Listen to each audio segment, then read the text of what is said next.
5 October একটা খবর দিয়েছিলাম, ভ্যালেন্টাইন গ্রুপ দুর্বার রাজশাহীর মালিকানা কিনলেও ভেতরে গুটি চালাচালি করে ওরা দল বিক্রি করে দিয়েছে আফরিন গ্রুপের কাছে। যে মালিকপক্ষ এর আগে ঢাকা ডমিনেটরসের মালিকানা কিনে ফিক্সিংয়ের একটা গুঞ্জন তুলেছিল বেশ জোরে সোরেই। ফারুক আহমেদ চাইলে তখনই হস্তক্ষেপ করতে পারতেন।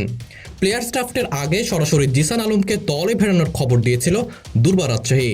ড্রাফটের দিন সবাইকে অবাক করে দিয়ে তার নাম দেখা গেল তালিকায়। পরে জানা গেল জিসান আলমকে সরাসরি দলে ফেরাতে যে টাকা দেওয়ার কথা ছিল সেটা অনেকবার ঘোরানোর পরেও জিসানকে দেয় নাই তারা। জিসান তাই সরাসরি চুক্তি করেনি ওদের সঙ্গে, নিজেকে তোলেন প্লেয়ার্স ড্রাফটে। ফারুক আহমেদের হস্তক্ষেপ করা উচিত ছিল তখনও।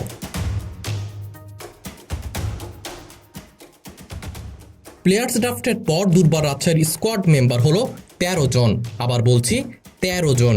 1.5 মাস আর অন্তত 12 ম্যাচের টুর্নামেন্ট 13 জনকে দিয়ে পার করানোর ইচ্ছা। ফারুক আহমেদের এই সুযোগ দেওয়া উচিত ছিল না আগেই।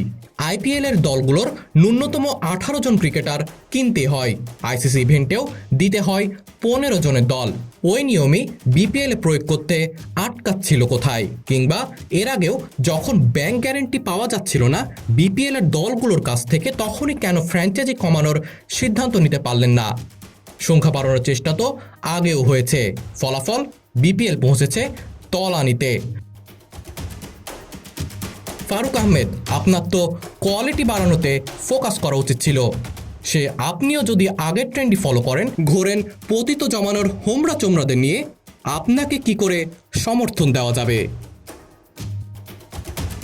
মনোরঞ্জন রিফাত, বিডি আর্কাইভ।